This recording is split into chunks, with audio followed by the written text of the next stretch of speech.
ਕੇਂਦਰ ਦੀ ਮੋਦੀ ਸਰਕਾਰ ਵੱਲੋਂ ਨਵੀਂ ਐਜੂਕੇਸ਼ਨ ਪਾਲਿਸੀ ਲਿਆਂਦੀ ਗਈ ਹੈ।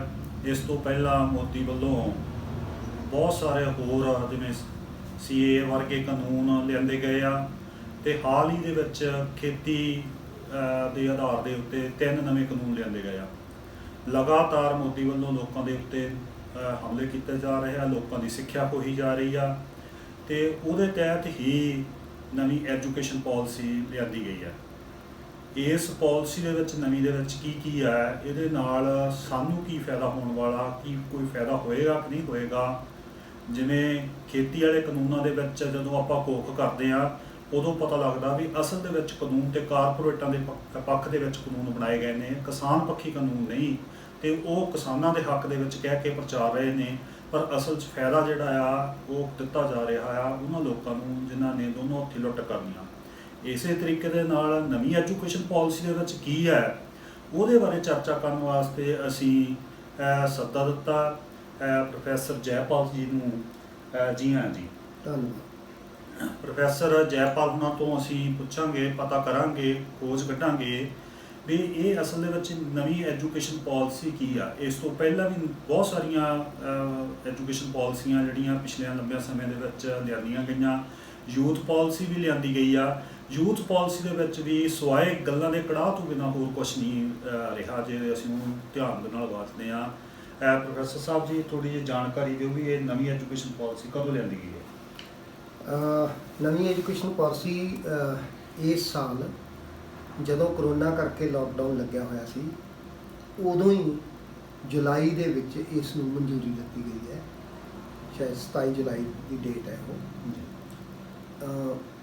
ਇਸ ਪਾਲਿਸੀ ਦੇ ਵਿੱਚ ਕੀ ਕੁਛ ਹੈ ਉਦੋਂ ਪਹਿਲਾਂ ਦੱਸਣ ਤੋਂ ਪਹਿਲਾਂ ਮੈਂ ਸਿਰਫ ਇੰਨਾ ਕੁ ਦੱਸਣਾ ਚਾਹੂੰਗਾ ਵੀ ਜਿਹੜੀ ਵੀ ਕੋਈ ਐਜੂਕੇਸ਼ਨ ਪਾਲਿਸੀ ਕਦੇ ਵੀ ਕਿਸੇ ਨੇ ਵੀ ਬਣਾਈ ਹੈ ਉਹ ਉਸ ਵਕਤ ਦੀ ਜਿਹੜੀ ਰੂਲਿੰਗ ਕਲਾਸ ਹੈ ਉਸ ਟਾਈਮ ਦੀ ਦੇਸ਼ ਦੀ ਉਸ ਰੂਲਿੰਗ ਕਲਾਸ ਦੇ ਹਿੱਤਾਂ ਲਈ ਕੀ ਵਿੱਦਿਆ ਚਾਹੀਦੀ ਹੈ, ਕਿਹੋ ਜਿਹੀ ਵਿੱਦਿਆ ਚਾਹੀਦੀ ਹੈ, ਉਹ ਹਮੇਸ਼ਾ ਹੀ ਰੂਲਿੰਗ ਕਲਾਸ ਦੀ ਐਜੂਕੇਸ਼ਨ ਪਾਲਿਸੀ ਹੁੰਦੀ ਹੈ। ਜੀ, ਜੇ ਮੈਂ ਛੋਟੀ ਜਿਹੀ ਇਹਦੇ 'ਚ ਪੁਰਾਣੀ ਉਦਾਹਰਨ ਦਿਆਂ ਤੁਹਾਨੂੰ ਵੀ ਜੇ ਆਪਾਂ ਮਹਾਭਾਰਤ ਦਾ ਯੁੱਗ ਕਹਿ ਲਈਏ ਉਹਦੇ 'ਚ ਜੋ ਸਾਨੂੰ ਦੱਸਿਆ ਗਿਆ ਹੈ, ਚਾਹੇ ਇਤਿਹਾਸ ਹੈ ਚਾਹੇ ਮਿਥਿਹਾਸ ਹੈ, ਵੀ ਜੋ ਦਰੋਣਾਚਾਰੀਆ ਜੀ ਪੜ੍ਹਾ ਰਹੇ ਹੈ ਉਹ ਇੱਕ ਖਾਸ ਜਿਹੜੇ ਰਾਜਿਆਂ ਦੇ ਬੱਚੇ ਅਤੇ ਪੰਡਤਾਂ ਦੇ ਸਿਰਫ ਉਹਨਾਂ ਨੂੰ ਪੜ੍ਹਾਇਆ ਜਾ ਰਿਹਾ, ਦੂਜਿਆਂ ਨੂੰ ਪੜ੍ਹਾਇਆ ਨਹੀਂ ਜਾ ਰਿਹਾ ਜੀ, ਕਿਉਂਕਿ ਉਦੋਂ ਦੀ ਉਹਨਾਂ ਦੀ ਰੂਲਿੰਗ ਕਲਾਸ ਦੀ ਪਾਲਿਸੀ ਇਹ ਸੀ ਕਿ ਲੋਕਾਂ ਨੂੰ ਗਿਆਨ ਦੇਣ ਦਾ ਮਤਲਬ ਹੈ ਆਪਣੇ ਪੈਰਾਂ 'ਤੇ ਕੁਹਾੜਾ ਮਾਰਨਾ। ਜੀ, ਉਹ ਕਿਸੇ ਨੂੰ ਵੀ ਕੋਈ ਗਿਆਨ ਨਹੀਂ ਸੀ ਦੇਣਾ ਚਾਹੁੰਦੇ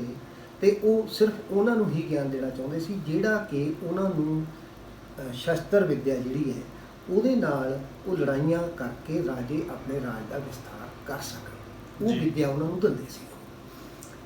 ਅਤੇ ਜੇ ਉਦੋਂ ਬਾਅਦ ਜਿੰਨੀਆਂ ਵੀ ਹੋਰ ਪਾਲਿਸੀਜ਼ ਆਈਆਂ ਉਸ ਤੋਂ ਬਾਅਦ ਵੀ ਜੇ ਅੰਗਰੇਜ਼ਾਂ ਦੀ ਗੱਲ ਕਰੀਏ ਆਪਾਂ, ਅੰਗਰੇਜ਼ ਕਿਉਂਕਿ ਯੂਰਪ ਤੋਂ ਇੱਧਰ ਆਏ, ਕੁਛ ਉਹਨਾਂ ਨੂੰ ਉਸ ਕਿਸਮ ਦੇ ਲੋਕਾਂ ਦੀ ਪੜ੍ਹਿਆ ਲਿਖਿਆਂ ਦੀ ਲੋੜ ਸੀਗੀ ਆਪਣੇ ਕੰਮ ਧੰਦੇ ਚਲਾਉਣ ਲਈ। ਇੱਥੇ ਲੋਕਲ ਉੱਥੋਂ ਇੰਨੀ ਮਾਈਗ੍ਰੇਟ ਕਰਾ ਕੇ ਲੋਕ ਇੱਥੇ ਲਿਆਉਣ, ਉਹ ਸੇਵਾਵਾਂ ਦੇਣ, ਇੱਥੋਂ ਦੇ ਲੋਕਾਂ ਤੋਂ ਹੀ ਸੇਵਾ ਲੈਣ ਲਈ ਉਹਨਾਂ ਨੇ ਮੁਕਾਬਲੇ ਨੇ ਐਜੂਕੇਸ਼ਨ ਪਾਲਿਸੀ ਲਿਆਂਦੀ।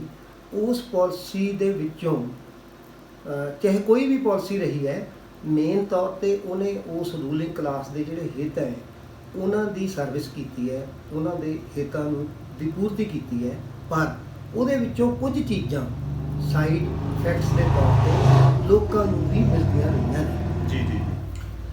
ਜੇ ਆਪਾਂ ਸੰਨ 47 ਤੋਂ ਗੱਲ ਕਰ ਲਈਏ, ਦੇਸ਼ ਆਜ਼ਾਦ ਹੋਇਆ, ਦੇਸ਼ ਨੂੰ ਆਪਣੇ ਪੈਰਾਂ 'ਤੇ ਖੜ੍ਹਾ ਕਰਨ ਲਈ ਇੱਥੇ ਬਹੁਤ ਵੱਡੀ ਪੱਧਰ 'ਤੇ ਇੰਜੀਨੀਅਰਾਂ ਦੀ, ਡਾਕਟਰਾਂ ਦੀ, ਬਹੁਤ ਵੱਡੀ ਇੰਡਸਟਰੀ ਦੀ, ਹੋਰ ਇਹਨਾਂ ਚੀਜ਼ਾਂ ਦੀ ਲੋੜ ਸੀ ਕਿਉਂਕਿ ਉਸ ਟਾਈਮ ਦੇਸ਼ ਦਾ ਜਿਹੜਾ ਸਰਮਾਏਦਾਰ ਹੈ ਉਹ ਇਸ ਅਵਸਥਾ 'ਚ ਨਹੀਂ ਸੀ ਵੀ ਉਹ ਇਹ ਸਾਰੀਆਂ ਚੀਜ਼ਾਂ ਆਪ ਖੁਦ ਕਰ ਸਕੇ। ਜੀ ਜੀ। ਉਸ ਟਾਈਮ ਜਿਹੜੀ ਰਾਧਾ ਕ੍ਰਿਸ਼ਨ ਨੇ 48-49 'ਚ ਕਮਿਸ਼ਨ ਬਣਿਆ, ਉਹਨੇ ਜਿਹੜੀਆਂ ਚੀਜ਼ਾਂ ਦਿੱਤੀਆਂ ਉਹਦੇ ਤਹਿਤ ਕਾਫੀ ਸਾਰੀਆਂ ਯੂਨੀਵਰਸਿਟੀਜ਼, IITs, IIMs, ਹੋਰ UGC ਦੀ ਸਥਾਪਨਾ 1954 'ਚ, ਉਹ ਸਾਰੀਆਂ ਚੀਜ਼ਾਂ ਉਸ ਸੇਧ ਦੇ ਵਿੱਚ ਹੈ ਕਿਉਂਕਿ ਉਹਨਾਂ ਕਲਾਸਾਂ ਨੂੰ ਉਹਦੀ ਲੋੜ ਹੈ ਉਸ ਟਾਈਮ। ਜੀ।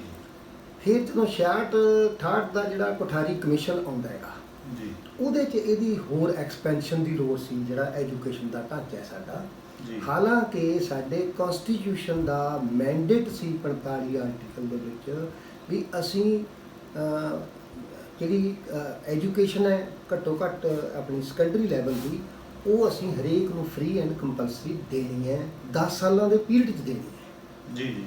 ਉਹ 1950 ਤੋਂ ਬਾਅਦ 10 ਸਾਲ 10-10 ਕਰਕੇ ਵਧਾਉਂਦੇ ਗਏ, ਅਖੀਰ ਤੇ ਆ ਕੇ ਹੱਥ ਖੜੇ ਕਰਤੇ ਵੀ ਹੁਣ ਉਹ ਕਹਿਣੋਂ ਹੀ ਹਟ ਗਏ ਵੀ ਕਦੋਂ ਤੱਕ ਦੇਣੀ ਹੈ ਅਸੀਂ ਜੀ। ਨੇ। ਉਸ ਮੈਂਡੇਟ ਦੇ ਬਾਵਜੂਦ ਵੀ ਕੋਠਾਰੀ ਕਮਿਸ਼ਨ ਦੀਆਂ ਬਹੁਤ ਸਾਰੀਆਂ, ਬਿਨਾਂ ਸ਼ੱਕ ਕਿ ਉਹ ਰੂਲਿੰਗ ਕਲਾਸਾਂ ਦੇ ਹਿੱਤਾਂ ਲਈ ਪਾਲਿਸੀ ਸੀ, ਪਰ ਉਹਦੇ 'ਚੋਂ ਕਾਫੀ ਸਾਰੀਆਂ ਚੀਜ਼ਾਂ ਜਿਹੜੀਆਂ ਸਾਡੇ ਗਰੀਬ ਲੋਕਾਂ ਲਈ, ਸਾਡੇ ਆਮ ਲੋਕਾਂ ਦੀ ਐਜੂਕੇਸ਼ਨ ਦੇ ਲਈ ਬਹੁਤ ਸਾਰੀਆਂ ਚੰਗੀਆਂ ਚੀਜ਼ਾਂ ਸੀ। ਸਾਡੇ ਸਮਾਜ ਵਾਸਤੇ, ਸਾਡੀ ਸੈਕੂਲਰਿਜ਼ਮ ਵਾਸਤੇ, ਸਾਡੇ ਲੋਕਾਂ ਦੀ ਜਿਹੜੀ ਐਮਪਾਵਰਮੈਂਟ ਹੈ ਉਹਦੇ ਵਾਸਤੇ ਕਾਫੀ ਸਾਰੀਆਂ ਅੱਛੀਆਂ ਚੀਜ਼ਾਂ ਸੀ। ਟੀਚਰਾਂ ਲਈ, ਟੀਚਰਾਂ ਦੀਆਂ ਕੁਆਲੀਫਿਕੇਸ਼ਨ ਲਈ, ਉਹਨਾਂ ਦੇ ਭੱਤਿਆਂ ਲਈ, ਉਹਨਾਂ ਦੀਆਂ ਸਰਵਿਸ ਕੰਡੀਸ਼ਨਸ ਲਈ ਕਾਫੀ ਸਾਰੀਆਂ ਵਧੀਆ ਗੱਲਾਂ ਸੀਗੀਆਂ ਉਹਦੇ 'ਚ, ਜੀ ਜੀ।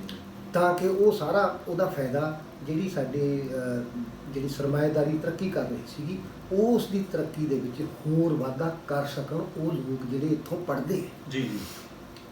ਉਹ ਚੱਲਦੀ ਗਈ ਤੇ ਚਲਦੀ ਚਲਦੀ ਤਾਂ ਫਿਰ ਹੌਲੀ ਹੌਲੀ ਸਰਮਾਏਦਾਰੀ ਕਾਫੀ ਵੱਡੀ ਤਕੜੀ ਹੋ ਗਈ।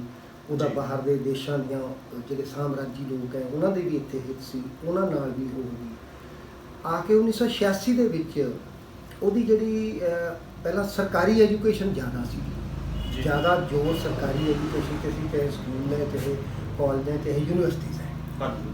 ਤੇ ਪ੍ਰਾਈਵੇਟ ਜਿਹੜੀਆਂ ਸੰਸਥਾਵਾਂ ਸੀ ਉਹ ਚਾਹੇ ਪ੍ਰਾਈਵੇਟ ਸੀਗੀਆਂ, ਪਰ ਉਹ ਬਹੁਤੀਆਂ ਉਹਨਾਂ ਦੇ ਵਿੱਚੋਂ ਪ੍ਰੋਫਿਟ ਬੇਸ ਨਹੀਂ ਸੀਗੀਆਂ, ਮੁਨਾਫੇ ਦੇ ਆਧਾਰ ਨਹੀਂ ਸੀ। ਉਹ ਲੋਕਾਂ ਦੀ ਸੇਵਾ ਦਾ ਬਹੁਤੀ ਭਾਵਨਾ ਸੀ, ਵਿੱਚ ਪ੍ਰੋਫਿਟ ਥੋੜਾ ਸੀ ਐਲੀਮੈਂਟ, ਸੇਵਾ ਭਾਵਨਾ ਵੱਧ ਸੀਗੀ। ਜੀ ਜੀ ਜੀ। ਤੇ ਉਹਦੇ 'ਚ ਜਿਹੜਾ ਹੈ ਉਹਨਾਂ ਨੇ ਜਦੋਂ 1986 ਦੀ ਪਾਲਿਸੀ ਆਈ ਰਾਜੀਵ ਗਾਂਧੀ ਵੇਲੇ, ਉਹਦੇ 'ਚ ਉਹਨਾਂ ਨੇ ਮਤਲਬ ਇਸ ਪ੍ਰਾਈਵੇਟਾਈਜੇਸ਼ਨ ਵਾਲੇ ਪਾਸੇ ਨੂੰ ਛੋਟੇ ਛੋਟੇ ਕਦਮ ਚੁੱਕੇ, ਛੋਟੇ ਛੋਟੇ। ਜੀ ਜੀ। ਪਰ ਜਦੋਂ 90-91 ਤੋਂ ਬਾਅਦ ਦੁਨੀਆ ਭਰ ਦੇ ਵਿੱਚ ਜਿਹੜੀ ਗਲੋਬਲਾਈਜੇਸ਼ਨ ਦਾ ਗਲਬਾ ਪਿਆ, ਸਾਡੇ ਦੇਸ਼ ਦੇ ਵਿੱਚ LPG ਦੀਆਂ ਨੀਤੀਆਂ ਸ਼ੁਰੂ ਹੋਈਆਂ, ਜੀ। ਫਿਰ ਇੱਕਦਮ ਫੱਟੇ ਚੱਕਤੇ ਪ੍ਰਾਈਵੇਟਾਈਜੇਸ਼ਨ ਦੇ, ਤੇ ਪਾਲਿਸੀ ਨੂੰ ਥੋੜਾ ਜਿਹਾ ਉਹਨੂੰ ਉਸ ਦੇ ਹਿਸਾਬ ਨਾਲ ਲਿਆਉਣ ਲਈ ਰਾਮਾ ਮੂਰਤੀ ਕਮੇਟੀ 1992 ਦੇ ਵਿੱਚ ਬਣ ਜਾਂਦੀ ਹੈ ਕਿ ਜਿਹੜੀ ਉਧਰ ਨੂੰ ਟਿਲਟ ਕਰ ਸਕੇ। ਤੇ ਉਹਦੇ ਨਾਲ ਸਾਡੇ ਸਾਰੇ ਦੇਸ਼ ਦੇ ਵਿੱਚ ਪ੍ਰਾਈਵੇਟ ਕਾਲਜਾਂ ਦਾ ਜਿਹੜੇ ਪ੍ਰੋਫਿਟ ਓਰੀਐਂਟਡ ਕਾਲਜ ਹੈ, ਜੀ ਜੀ ਜੀ। Medical college, engineering college, nursing college, law college, B.Ed college, ਉਹਨਾਂ ਦਾ ਇੱਕ ਹੜ੍ਹ ਆ ਗਿਆ ਸਾਰੇ ਦੇਸ਼ ਦੇ ਵਿੱਚ। ਬਿਲਕੁਲ ਬਿਲਕੁਲ। ਤੇ ਇੱਥੋਂ ਤੱਕ ਕਿ ਵੀ ਇੱਕ ਇੱਕ ਕਮਰੇ ਦੀਆਂ ਯੂਨੀਵਰਸਿਟੀਆਂ ਬਣ ਗਈਆਂ। ਹਾਂਜੀ। ਸੋ ਉਹਦੇ 'ਚ ਦੋ ਤਰ੍ਹਾਂ ਨਾਲ ਫਾਇਦਾ ਕਰਿਆ ਗਿਆ। ਇੱਕ ਤਾਂ ਜਿਹੜੇ ਕਾਰਪੋਰੇਟ ਘਰਾਣਿਆਂ ਨੂੰ ਜਿਹੇ ਜਿਹੇ ਬੰਦੇ ਚਾਹੀਦੇ ਆ, ਉਹ ਉਹਨਾਂ ਨੂੰ ਸਪਲਾਈ ਦਿੱਤੀ ਗਈ ਐਜੂਕੇਸ਼ਨ ਦੇ ਇਸ ਦੇ ਰਾਹੀਂ। ਦੂਜਾ, ਇਹਨੂੰ ਇੱਕ ਵਪਾਰ ਦੇ ਤੌਰ ਤੇ, ਇੱਕ ਇੰਡਸਟਰੀ ਦੇ ਤੌਰ ਤੇ ਖੁਦ ਐਜੂਕੇਸ਼ਨ ਨੂੰ ਡਿਵੈਲਪ ਕਰਿਆ ਗਿਆ। ਜੀ ਜੀ। ਹੁਣ ਇਹ ਪਾਲਿਸੀ ਬਹੁਤ ਮਾੜੀਆਂ ਸੀਗੀਆਂ, ਜੀ। ਕੁਦਰਤੀ ਹੈ ਜੀ, ਇਹਨਾਂ 'ਚ ਤਬਦੀਲੀਆਂ ਆਉਣੀਆਂ ਚਾਹੀਦੀਆਂ ਸੀ। ਤੇ ਆਪਣੇ ਮੋਦੀ ਸਾਹਿਬ ਨੇ 2014 ਤੋਂ ਬਾਅਦ ਕਿਹਾ ਵੀ ਇਹ ਪਾਲਿਸੀਆਂ ਗਲਤ ਨੇ ਆਏ ਨੇ, ਅਸੀਂ ਨਵੀਂ ਲੈ ਕੇ ਆਏ। ਹੁਣ ਜਿਹੜੀ ਉਹ ਨਵੀਂ ਲੈ ਕੇ ਆਏ ਹੈ, ਉਸ ਨੇ ਜਿਹੜੀਆਂ ਪੁਰਾਣੀ ਦੇ ਵਿੱਚ ਮਾੜੀਆਂ ਚੀਜ਼ਾਂ ਨੂੰ, ਪ੍ਰਾਈਵੇਟਾਈਜੇਸ਼ਨ, ਨਿੱਜੀਕਰਨ ਦੀਆਂ, ਵਪਾਰੀਕਰਨ ਦੀਆਂ, ਉਹ ਤਾਂ ਬਰਕਰਾਰ ਰੱਖੀਆਂ ਨੇ। ਕੱਲੀਆਂ ਬਰਕਰਾਰ ਨਹੀਂ ਰੱਖੀਆਂ, ਉਹਨਾਂ ਨੂੰ ਬਹੁਤ ਸਿਰੇ ਤੱਕ ਪਹੁੰਚਾਉਣ ਲਈ, ਅਖੀਰ ਤੱਕ ਪਹੁੰਚਾਉਣ ਲਈ ਉਹਨੇ ਇਹਦੇ 'ਚ ਰੱਸੇ ਪੈੜੇ ਵੱਟੇ ਆ, ਉਹ ਜਿਹੜਾ ਮੈਂ ਤੁਹਾਡੇ ਨਾਲ ਉਹ ਸਾਂਝੀ ਕਰੂੰਗਾ। ਜੀ ਜੀ ਜੀ। ਤੇ ਦੂਜਾ ਕਿ ਵੀ ਜਿਹੜੀਆਂ ਉਹਦੇ 'ਚ ਕੁਝ ਚੰਗੀਆਂ ਗੱਲਾਂ ਸੀਗੀਆਂ, ਪਹਿਲਾਂ ਵਾਲੀਆਂ ਗੱਲਾਂ 'ਚ ਅਜੇ ਵੀ ਬਚੀਆਂ ਪਈਆਂ ਸੀ ਕੁਝ ਅੱਛੀਆਂ ਗੱਲਾਂ। ਜੀ। ਵੀ ਸਿਲੇਬਸਾਂ ਦੇ ਵਿੱਚ ਜਿਹੜੀਆਂ ਗਾਈਡਲਾਈਨ ਬਣਦੀਆਂ ਸੀ, ਕਰਿਕੂਲਮ ਫਰੇਮਵਰਕ ਜਿਹੜੇ ਬਣੇ ਹੋਏ ਸੀ, ਉਹਦੇ ਵਿੱਚ ਵੀ ਅਸੀਂ ਕੋਈ ਵੀ ਪੜ੍ਹਾਈ ਲਿਖਾਈ ਦੇ ਵਿੱਚ ਕਿਸੇ ਤਰ੍ਹਾਂ ਦੀ ਕੋਈ ਫਿਰਕਾ ਪ੍ਰਸਤੀ ਵਾਲੀ ਐਲੀਮੈਂਟ, ਕੋਈ ਆਪਸ 'ਚ ਤਫਰਕਾਤ ਪਾਉਣ ਵਾਲੀ ਗੱਲ, ਸਾਇੰਟੀਫਿਕ ਟੈਂਪਰ ਦੇਣ ਵਾਲੀ ਗੱਲ, ਸਾਡੇ ਦੇਸ਼ ਦੇ ਜਿਹੜਾ ਸੰਘੀ ਢਾਂਚਾ ਹੈ ਉਹਦੇ 'ਤੇ ਸਟ੍ਰੈਸ ਵਾਲੀ ਗੱਲ, ਸਾਡੇ ਦੇਸ਼ ਦੀ ਆਜ਼ਾਦੀ ਸੰਗਰਾਮ ਦਾ ਜਿਹੜਾ ਇੱਕ ਬਹੁਤ ਅੱਛਾ ਲੜਾਈ ਵਾਲਾ ਵਿਰਸਾ ਹੈ ਉਹਦੀ ਗੱਲ, ਫਿਰਕਾ ਪ੍ਰਸਤੀ ਦੇ ਖਿਲਾਫ, ਉਹ ਚੀਜ਼ਾਂ ਕੁਝ ਪੋਜ਼ੀਟਿਵ ਐਲੀਮੈਂਟ ਅਜੇ ਬਚੇ ਹੋਏ ਸੀ ਉਹਨਾਂ ਦੇ ਵਿੱਚ। ਜੀ ਜੀ। ਹੁਣ ਵਾਲੀ ਜਿਹੜੀ ਪਾਲਿਸੀ ਹੈ, ਉਸ ਨੇ ਜੋ ਮਾੜਾ ਸੀ ਉਹਨੂੰ ਤਾਂ ਬਹੁਤ ਹੱਦ ਤੱਕ ਵਧਾਤਾ, ਜੋ ਚੰਗਾ ਸੀ ਉਹਨੂੰ ਖਤਮ ਕਰਨ ਵਾਲੇ ਪਾਸੇ ਗਈ ਹੈ। ਕਿਵੇਂ ਗਈ ਹੈ ਮੈਂ ਉਹਦੇ 'ਤੇ ਤੁਹਾਨੂੰ ਦੱਸਣਾ। ਜੀ। ਜਿਹੜੀ ਹੁਣ ਦੀ ਪਾਲਿਸੀ ਹੈ, ਹੁਣ ਦੀ ਪਾਲਿਸੀ ਜਿਹੜੀ ਹੈ ਉਸ ਨੇ ਐਜੂਕੇਸ਼ਨ ਦੇਣ ਦੇ ਨਾਅਰੇ ਦੇ ਥੱਲੇ ਐਜੂਕੇਸ਼ਨ ਨਾ ਦੇਣ ਦਾ ਇੰਤਜ਼ਾਮ ਕਰ ਦਿੱਤਾ। ਇਹਨਾਂ ਨੇ ਬਣਾ ਦਿੱਤਾ ਵੀ ਜਿਹੜੇ ਕਾਲਜ ਦੀ ਵਿਦਿਆਰਥੀਆਂ ਦੀ ਗਿਣਤੀ 3000 ਤੋਂ ਘੱਟ ਹੈ ਉਹ ਅੱਗੇ ਤੋਂ ਨਹੀਂ ਚੱਲਣਗੇ। ਜੀ ਜੇ ਮੈਂ ਇਹਨੂੰ ਪੰਜਾਬ ਦੇ ਵਿੱਚ ਦੇਖਦਾ, ਪੰਜਾਬ ਦੇ ਵਿੱਚ 2-3 ਕਾਲਜ ਇਹੋ ਜਿਹੇ ਬਚਣੇ ਆ, ਬਾਕੀ ਸਾਰੇ ਬੰਦ ਹੋ ਜਾਣੇ। ਪੇਂਡੂ ਕਾਲਜ ਸਾਰੇ ਦੇ ਸਾਰੇ, ਜਿੰਨੇ ਪੇਂਡੂ ਕਾਲਜ ਹੈ ਜੀ ਜੀ ਉਹ ਸਾਰੇ ਦੇ ਸਾਰੇ ਬੰਦ ਹੋ ਜਾਣਗੇ। ਜੀ ਜੀ ਤੇ ਮੈਂ ਬਹੁਤ ਸਾਰੇ ਥਾਵਾਂ ਤੇ ਦੇਖਦਾ, ਹੁਸ਼ਿਆਰਪੁਰ ਹੈ, ਕਈ ਥਾਵਾਂ ਤੇ ਪਿੰਡਾਂ ਦੇ ਵਿੱਚ ਕੁੜੀਆਂ ਦੀ ਪੜ੍ਹਾਈ ਲਈ ਲੋਕਾਂ ਨੇ, ਹਿੰਮਤੀ ਲੋਕਾਂ ਨੇ ਬੜੇ ਪੈਸੇ ਇਕੱਠੇ ਕਰ ਕਰਕੇ ਕਾਲਜ ਖੋਲ੍ਹੇ ਆ ਪਹਿਲਾਂ ਪੁਰਾਣੇ ਸਮੇਂ 'ਚ, ਬਹੁਤ ਮਿਸ਼ਨਰੀ ਸਪਿਰਿਟ ਨਾਲ। ਬਿਲਕੁਲ ਉਹ ਕੁੜੀਆਂ ਦੇ ਸਾਰੇ ਕਾਲਜ ਬੰਦ ਹੋ ਜਾਣੇ। ਜੇ ਤੁਹਾਡਾ ਇਹ ਬਾਬਾ ਸੰਘ ਢੀਸੀਆਂ ਦਾ ਕਾਲਜ ਹੈ ਹੁਸ਼ਿਆਰਪੁਰ, ਬਹੁਤ ਸਾਰੀਆਂ ਥਾਵਾਂ ਤੇ ਮਤਲਬ ਪ੍ਰਾਈਵੇਟ ਕਾਲਜ ਵੀ। ਪ੍ਰਾਈਵੇਟ ਕਾਲਜ ਵੀ ਠੀਕ ਹੈ 3000, ਕਿਉਂਕਿ ਉਹ ਪ੍ਰਾਈਵੇਟ ਕਾਲਜ ਉਹਨਾਂ ਦੀ ਸਕੀਮ 'ਚ ਫਿੱਟ ਨਹੀਂ ਹੈ। ਉਹਨਾਂ ਨੂੰ ਪ੍ਰਾਈਵੇਟ ਕਾਲਜ ਕਹੇ ਚਾਹੀਦਾ, ਉਹ ਮੈਂ ਦੱਸਣਾ ਚਾਹੁੰਦਾ ਹਾਂ। ਇੱਕ ਤਾਂ ਇਹ ਪਹਿਲੂ ਹੈ ਇਹਦੇ ਨਾਲ ਇਹ ਅਸਰ ਪੈਣਾ। ਦੂਜਾ ਵੀ ਉਹ ਜਿਹੜੇ ਸਿੰਗਲ ਫੈਕਲਟੀ ਕਾਲਜ ਹੈ ਵੀ ਜਿੱਥੇ ਇੱਕੋ ਹੀ ਚੀਜ਼ ਦੀ ਪੜ੍ਹਾਈ ਹੁੰਦੀ ਹੈ, ਜਿਵੇਂ ਕਾਨੂੰਨ ਦੀ ਪੜ੍ਹਾਈ ਇਕੱਲੀ ਹੁੰਦੀ ਹੈ, ਲਾਅ ਕਾਲਜ, ਜੀ ਜੀ ਜੀ ਮੈਡੀਕਲ ਕਾਲਜ ਜੀ। ਹੈ, ਇੰਜੀਨੀਅਰਿੰਗ ਕਾਲਜ ਜੀ, ਹੈ, ਜੀ। ਬੀਐਡ ਕਾਲਜ ਹੈ, ਉਹ ਜਿਹੜੇ ਜਿੱਥੇ ਇੱਕ ਕਿਸਮ ਦੀ ਹੀ ਪੜ੍ਹਾਈ ਹੁੰਦੀ ਹੈ ਉਹ ਬੰਦ ਕਰ ਦੇਣੇ। ਉਹ ਮਲਟੀ ਫੈਕਲਟੀ ਹੋਣਾ। ਜਿੱਦਾਂ ਮਾਲ ਨੇਗੇ, ਮਾਲ ਦੇ ਵਿੱਚ ਜਾਓ ਤੁਸੀਂ, ਉੱਥੋਂ ਸ਼ੂਜ਼ ਵੀ ਖਰੀਦ ਸਕਦੇ ਹੋ, ਉੱਥੇ ਆਟਾ ਦਾਲ ਵੀ ਖਰੀਦ ਸਕਦੇ ਹੋ ਜੀ, ਤੁਸੀਂ, ਜੀ। ਕੱਪੜਾ ਵੀ ਖਰੀਦ ਸਕਦੇ ਹੋ, ਰੈਡੀਮੇਡ ਵੀ ਖਰੀਦ ਸਕਦੇ ਹੋ, ਦੂਜੇ ਵੀ। ਜੀ ਮਤਲਬ ਮਾਲ ਟਾਈਪ ਕਲਚਰ, ਇੱਕੋ ਦੁਕਾਨ ਦੇ ਵਿੱਚੋਂ ਸਾਰੇ ਸੌਦੇ ਖਰੀਦੋ। ਉਹ ਦੁਕਾਨਾਂ ਸਰਕਾਰ ਨੇ ਤਾਂ ਖੋਲ੍ਹਣੀਆਂ ਨਹੀਂ, ਸਰਕਾਰ ਨੇ ਤਾਂ ਬੰਦ ਕਰ ਦੇਣਾ ਹੈ ਸਾਰਾ ਕੁਝ। ਇਹਦਾ ਅਰਥ ਇਹ ਹੈ, ਜੀ ਕਹਿਣਾ ਇਹ ਹੈ ਵੀ ਅਸੀਂ ਕੰਪੀਟੀਸ਼ਨ ਕਰਾ ਰਹੇ ਹਾਂ ਦੂਜਿਆਂ ਨਾਲ। ਸਰਕਾਰ ਦੇ ਨਾ ਉਹਨਾਂ ਕਾਲਜਾਂ ਨੂੰ ਫੰਡ ਦੇਣੇ ਆ, ਨਾ ਉਹਨਾਂ ਨੂੰ ਟੀਚਰ ਰੱਖਣ ਦੇਣੇ ਆ, ਨਾ ਉਹਨਾਂ ਨੂੰ ਤਨਖਾਹਾਂ ਦੇਣੀਆਂ ਨੇ। ਉਹ ਇੱਕ ਕਿਸਮ ਦੇ ਬੰਦ ਹੋਣੇ ਆ ਤੇ ਉਹ ਸਾਰੀਆਂ ਜ਼ਮੀਨਾਂ ਤੇ ਕਬਜ਼ੇ ਕਾਰਪੋਰੇਟ ਘਰਾਣਿਆਂ ਦੇ ਕਰਾਉਣੇ ਆ।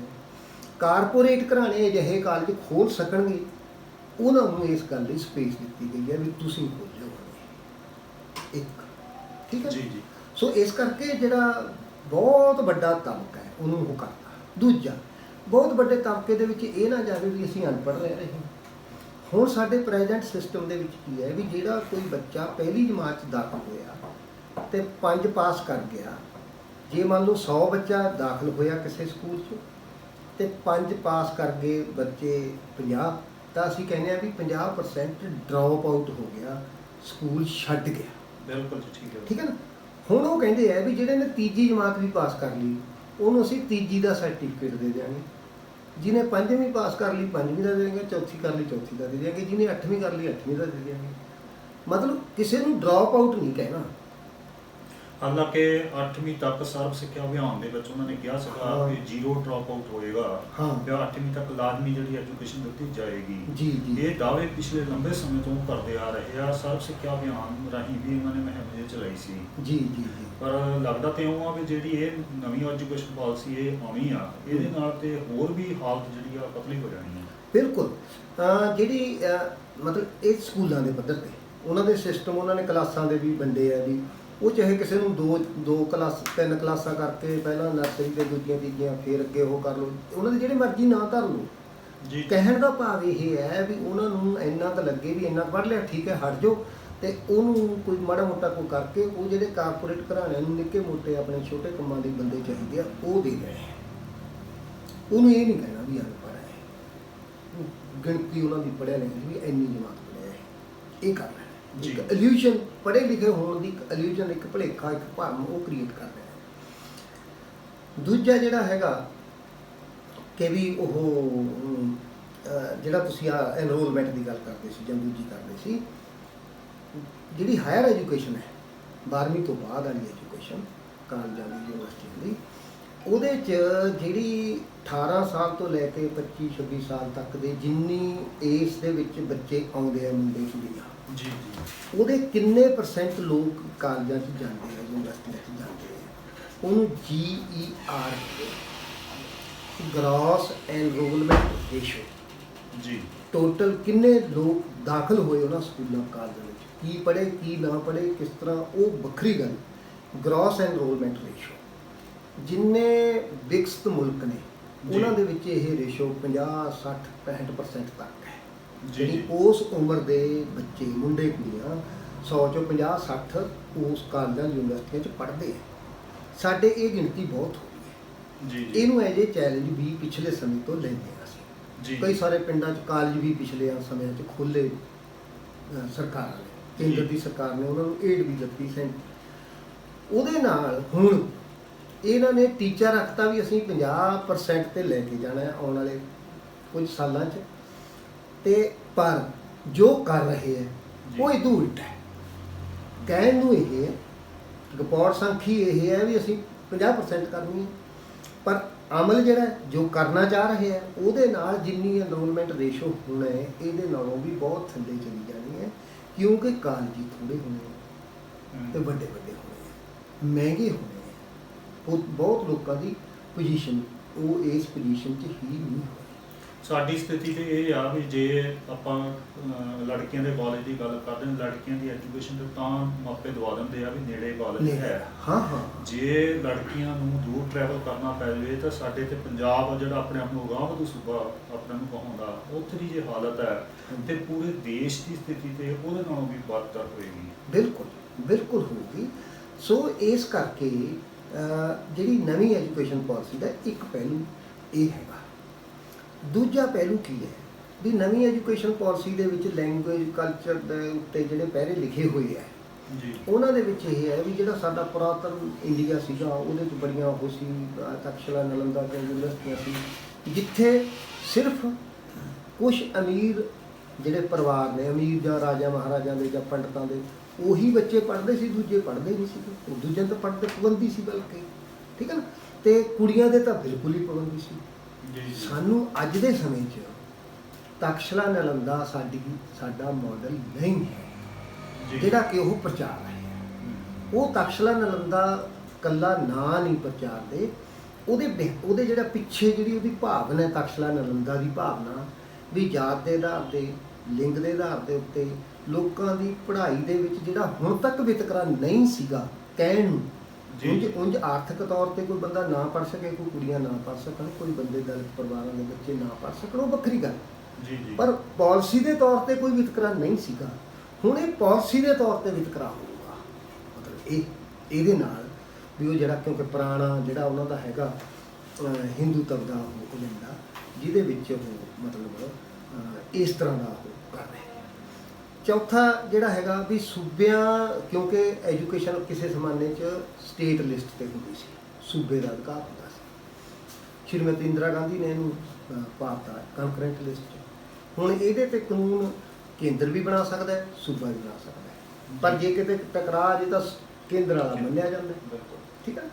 ਹੁਣ ਸੂਬਿਆਂ ਦੇ ਅਧਿਕਾਰ ਵੀ ਇਹਦੇ ਨਾਲ ਖੋਹੇ ਗਏ ਆ। ਹੋਰ ਇਹਨੇ ਸੂਬਿਆਂ ਦੇ ਅਧਿਕਾਰਾਂ 'ਤੇ ਵੀ ਖੋਰਾ ਲਾਇਆ ਇਸ ਪਾਲਿਸੀ ਨੇ, ਵੀ ਜਿਹੜੀ ਸਾਡਾ ਜਿਹੜਾ ਫੈਡਰਲ ਢਾਂਚਾ ਹੈ ਕੰਸਟੀਟਿਊਸ਼ਨ ਦਾ, ਉਹਨੂੰ ਵੀ ਇਹਨੇ ਠੇਸ ਮਾਰੀ ਹੈ। ਸੋ ਕੁੱਲ ਮਿਲਾ ਕੇ ਜਿਹੜੀ ਇਹ ਪਾਲਿਸੀ ਹੈ, ਇਹਦੇ ਨਾਲ ਜਿਹੜੀ ਪਹਿਲਾਂ ਹੀ ਪ੍ਰਾਈਵੇਟਾਈਜੇਸ਼ਨ ਨਾਲ ਲੋਕਾਂ ਦੀਆਂ ਚੀਕਾਂ ਨਿਕਲੀਆਂ ਹੋਈਆਂ ਨੇ ਹੋਰ ਜ਼ਿਆਦਾ ਹੋਊ, ਜਿਹੜੀ ਕਮਰਸ਼ਲਾਈਜੇਸ਼ਨ ਨਾਲ ਚੀਕਾਂ ਨਿਕਲੀਆਂ ਹੋਈਆਂ ਨੇ ਹੋਰ ਇੱਥੋਂ ਵੀ ਵੱਡੀ ਪੱਧਰ ਦੇ ਉੱਤੇ ਕਮਰਸ਼ਲਾਈਜੇਸ਼ਨ ਹੋਊ, ਤੇ ਜਿਹੜਾ ਅੱਗੇ ਇਸ ਸੈਕਟਰ ਦੇ ਵਿੱਚ ਲੋਕਾਂ ਦੀ ਕੋਈ ਮਾੜੀ ਮੋਟੀ ਜੌਬ ਸਿਕਿਉਰਿਟੀ ਸੀਗੀ ਟੀਚਰਾਂ ਦੇ ਤੌਰ 'ਤੇ, ਦੂਜਿਆਂ ਦੇ ਤੌਰ 'ਤੇ, ਉਹ ਬਿਲਕੁਲ ਖਤਮ ਹੋ ਜੂਗੀ।